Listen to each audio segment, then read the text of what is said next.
Hello students, welcome back. This is the next and last part of the first chapter of a Flamingo book, The Last Lesson. After the grammar, we had a lesson in writing.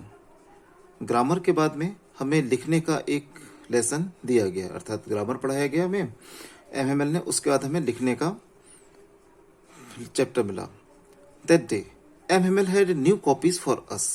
उस दिन MML के पास हमारे लिए नई कॉपियां थी, written in a beautiful round hand, जिसमें सुंदर हैंड राइटिंग में लिखा हुआ था. और क्या लिखा हुआ था? France else's. उन कॉपी में लिखा था फ्रांस एल्सेक, फ्रांस एल्सेक, यानी पूरी जितनी भी कॉपीज थी उनमें फ्रांस एल्सेक और फ्रांस एल्सेक लिखा हुआ था. They looked like little flags floating everywhere in the schoolroom, hung from the rod at the top of our desks. बहुत दिखती थी, यानी जो कॉपी भी थी, जो हर उस पे फ्रांस एल्सेक लिखा हुआ था. ऐसा लग रहा था जैसे हमारी डेस्क के ऊपर जो रॉड थी, रॉड में लगे छोटे छोटे झंडे, जो फ्लैग्स होते हैं, स्कूल के कमरे में सब तरफ वो लहरा रही थी. हंग मींस लटके हुए. You ought to have seen how everyone set to work and how quiet it was. हम देखते हैं, हमें देखना पड़ेगा कि किस तरह से हर कोई काम में लगा हुआ था, हर कोई व्यक्ति काम में लगा हुआ था, सेट टू वर्क में इस काम में लगा था, और सब कुछ कितना शांत था.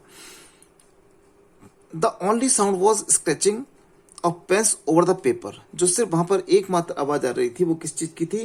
कागज पर चलने वाले पेन की. Once some beetles flew in. एक बार कुछ भंवरे वहां पर अंदर उड़ के आए, but nobody paid any attention to them.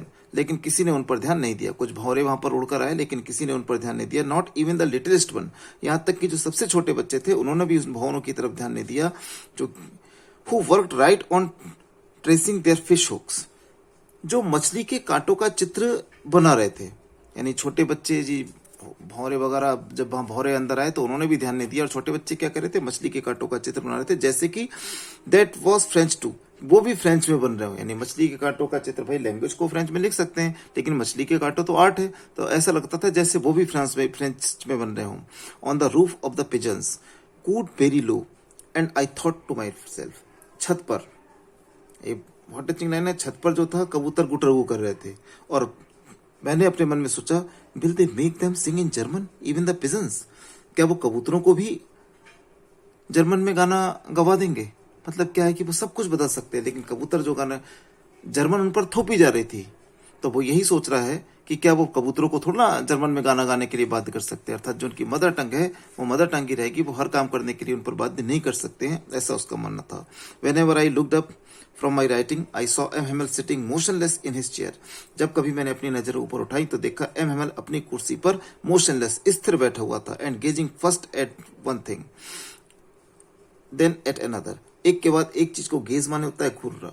कभी एक वस्तु को देखता था, कभी दूसरी को देखता था. As if he wanted to fix in his mind just how everything looked in that little school. ऐसा लगता था कि हर चीज को एक एक करके देख रहा था. ऐसा लग रहा था कि जैसे उसको अपने मन में वो स्थिर करना चाहता था कि स्कूल के छोटे से कमरे में हर चीज कैसी लगती थी. Fancy. For 40 years he had been there in the same place with his garden outside the window and his class in front of him. Just like that. Fancy means, जरा सोचो, इस बात पर विचार करो. 40 वर्ष तक वह उसी एक स्थान में रहा था. उसका बगीचा उसकी खिड़कियों के बाहर था, और उसकी जो क्लासरूम थी उसके सामने थी, हमेशा से वैसी ही. जस्ट लाइक दैट, हमेशा से वैसी. सोचो कि 40 वर्ष तक वो उसी स्थान पर रहा, उसका बगीचा बाहर था. मतलब वो उस स्थान पर रहा जगह 40 साल से उसको उस स्थान से मोह था. वही राइटर ही बताना चाहता है. इतना में क्या हुआ था? Only the desk and benches had been worn smooth. जब the walnut tree in the garden were taller and the hop vine that he had planted himself twined about the windows to the roof. अब इतने सालों में क्या परिवर्तन हुआ था? जब बहुत जगह बहुत लंबे समय तक हम डेस्क से या उसको यूज करते हैं, बेंचेस को यूज करते हैं, तो वो स्मूथ हो जाती हैं. उसकी क्लास में भी हुआ था. केवल क्या स्थिति, क्या परिवर्तन हुआ? केवल डेस्क व बेंच घिसकर चिकने हो गए थे.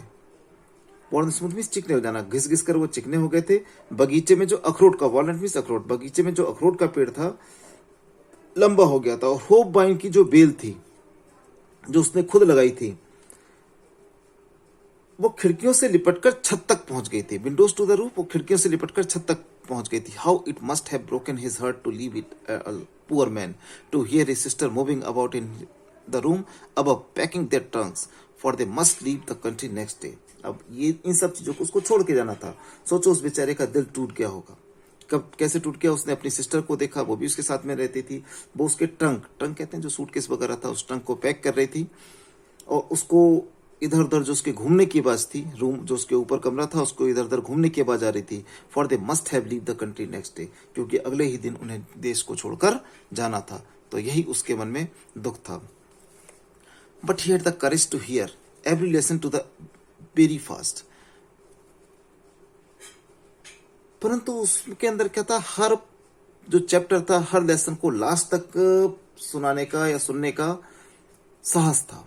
उसके अंदर एक करेज था। After the writing we had a lesson in history. Writing के पश्चात में, लेखन के पश्चात में हमारी इतिहास की पढ़ाई हुई। And then the babies chanted their ba be B बो बू। और फिर बच्चों में ने जो था, छोटे बच्चों ने ये बाबी बेबू ये वाला चैप्टर सुनाया। Down there at the back of the room, old Hauser had put on his spectacles and holding his primer in both hands. पीछे जो बूढ़ा हौसर बैठा हुआ था, उसने अपना ऐनक चश्मा जो था उसको सही किया और वो अपनी प्राइमर जो सबसे पहली कॉपी थी उसको अपने दोनों हाथों में पकड़ा हुआ था। Spelled the letters with them. और स्पेल्ड द लेटर मीन्स क्या होता है? वो भी जैसे कहते हैं ना, स्पेल मीन्स होता है दोहराना, हिज्जे करना जिसको हम बोलते हैं, वो भी स्पेल करना। जो उसमें लेटर लिखे थे उनको स्पेल करने लगा, बोलने लगा। You could see that he too was crying. तुम देख सकते थे कि वो भी रो रहा था। His voice trembled with emotion. भावुकता के कारण उसकी आवाज धड़खड़ा रही थी। And it was so funny to hear him. और उसको सुनना बहुत हास्यास्पद था, हंसी लगता। And we all wanted to laugh and cry. और हम सब हंसना और रोना चाहते थे। यानी बूढ़ा था, जब वो दोहरा रहा था तो उसकी बात को सुनकर हंसी आ रही थी और हम सब हंसना और चिल्लाना चाहते थे। How well I remember it that last lesson. और मुझे कितनी अच्छी तरह से वो अपना अंतिम लेसन याद है। All at once the church clock struck 12। तुरंत अचानक चर्च की घड़ी ने 12 बजाए। Then the Angeles. एंजलस वहां पे एक चर्च का नाम है। फिर एंजलस ने, यानी एंजलस ने, और वहां पे घड़ियों ने 12 बजाए। At the same moment the trumps of the Prussians returning from drill. उसी क्षण जो प्रुशियंस लोग थे, उनकी ट्रम्प्स माने होता है तुरही बोलते हैं, बाजा बोलते हैं, उनकी आवाज आई। रिटर्निंग जो डल से लौट कर आ रहे थे उनकी आवाज आई। Sounded under our windows. हमारी खिड़की के नीचे से। MML stood up. एमएमएल खड़ा हो गया। Very pale in his chair. Pale means होता है पीला पड़ जाना। उसका चेहरा उसकी कुर्सी में पीला पड़ गया था। आई नेवर सा हिम लुक सो टॉल। मुझे वो इतना लंबा कभी भी नहीं दिखाया। यानी वो भी बहुत दुखी था, उसका चेहरा पीला पड़ गया था और मुझे वो इतना लंबा कभी नहीं दिखा। माई फ्रेंड्स, उसने कहा मेरे मित्रों। Said I but something choked him, he could not go on. वो कहना चाहता था माई फ्रेंड्स एंड आई, और आई ही बोल पाया। यानी भावुकता के कारण चोक माने होता है गला रूंध जाना। उसका गला रूंध गया और he could not go on, और वो आगे कुछ नहीं बोल पाया।